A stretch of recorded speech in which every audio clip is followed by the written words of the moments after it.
qui suivent les actualités chinoises savent que les grandes réunions sont incontournables. Mais les longs reportages qui y sont consacrés peuvent entraver la compréhension, surtout pour le public étranger. Aujourd'hui, je me permets de vous partager quelques pistes de réflexion pour vous aider à mieux comprendre ces réunions. Et je vais prendre l'exemple d'une réunion récente, la conférence centrale sur le travail financier qui s'est tenue à Beijing du 30 au 31 octobre. C'était une réunion très attendue et très importante. Mais pourquoi si importante? D'abord pour les personnes qui étaient présentes. Dans le cas de cette réunion dédiée à la finance, tous les membres du comité permanent du bureau politique du comité central du Parti communiste chinois étaient présents, dont Xi Jinping, également secrétaire général du comité central du PCC, qui a prononcé un discours. Et le Premier ministre Li Qiang a ensuite pris les dispositions spécifiques pour le travail financier. Ensuite, cette réunion est importante si l'on considère le grand temporel par rapport à la réunion précédente organisée en 2017. 6 ans se sont écoulés, la conjoncture nationale et internationale a connu de grands changements. C'est le moment donc de revoir le travail financier. Troisièmement, le nom de la réunion a changé par rapport à la réunion de 2017. Elle porte désormais le nom de Conférence centrale sur le travail financier. Jusqu'en 2017, elle portait le nom de Conférence nationale sur le travail financier et était organisée tous les 5 ans depuis 1997. Conférence centrale, conférence nationale, c'est bonnet blanc et blanc bonnet? Non, pas en Chine. La nuance n'est pas seulement linguistique. Ici, centrale fait référence au comité central du Parti communiste chinois. Avec le congrès du PCC, il constitue la plus haute autorité du parti.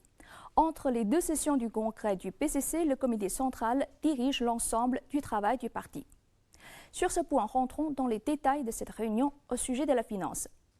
Dans un reportage de l'agence de Xinhua, on peut lire « En explorant la voie du développement financier aux caractéristiques chinoises, la Chine devra suivre la direction centralisée et unifiée du comité central du PCC. » Ce n'est pas nouveau, car selon le projet de réforme des institutions du parti et de l'État publié en mars dernier, pour assurer la direction centralisée et unifiée du comité central du PCC dans le travail financier, la première mesure à prendre est de créer une commission financière centrale qui sera chargée de la conception, de la coordination, de la promotion et de la supervision du développement financier du pays. Les détails importants sont nombreux dans cette réunion puisqu'il s'agit non seulement d'un bilan où l'on passe en revue les 6 ans écoulés depuis la réunion précédente, mais aussi d'une réunion pour organiser le travail pour les périodes actuelles et futures. Pour éviter de vous donner trop d'informations d'un seul coup, ce qui serait indigeste, je vous donne les points qui me semblent les plus importants et qui pourraient susciter l'attention des entrepreneurs et des investisseurs étrangers.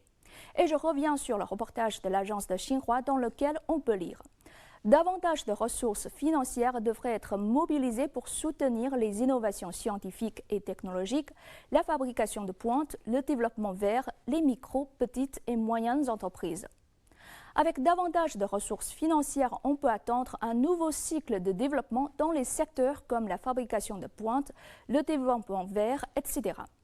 Et toujours dans ce reportage de Xinhua, on lit un travail solide sur le développement du financement de la science et de la technologie, du financement vert, du financement inclusif, du financement de la vieillesse et du financement numérique. Voyez, la science et la technologie ont réapparu. Et c'est valable pour tous les pays du monde. Il faut beaucoup d'investissements pour réaliser des progrès dans ces domaines. Pour un pays comme la Chine, l'État a pris en charge dans des secteurs à haut risque et à long terme. C'est le cas du programme du vol habité et de la station spatiale chinoise. Pour d'autres domaines moins risqués et plus proches de la vie au quotidien, comme l'écologie et le vieillissement de la population, il est normal d'introduire d'autres sources de financement et innover dans les méthodes de financement. Et dans le dernier paragraphe du reportage de Xinhua, on peut lire « La Réunion a également exhorté toutes les régions et tous les départements à optimiser les services financiers, à faire progresser l'ouverture à des normes financières élevées et à faire avancer l'internationalisation du renminbi. » L'internationalisation de la monnaie chinoise est un sujet qui attire l'attention du public étranger depuis l'éclatement du conflit russo-ukrainien. Vu depuis la Chine, l'internationalisation du renminbi n'est pas un fruit du hasard ou une démarche de circonstance, car la Chine a cette volonté, c'est-à-dire faire avancer l'internationalisation de sa monnaie. C'est ce qu'elle compte à faire dans les années à venir, comme on entend dans cette réunion sur le travail financier. Et voilà l'essentiel que j'ai pu retenir à l'issue de cette réunion clé qui donne le ton sur le développement financier de la Chine. J'espère que cela vous aidera à mieux comprendre cette réunion et les futures dispositions dans le secteur financier de la Chine.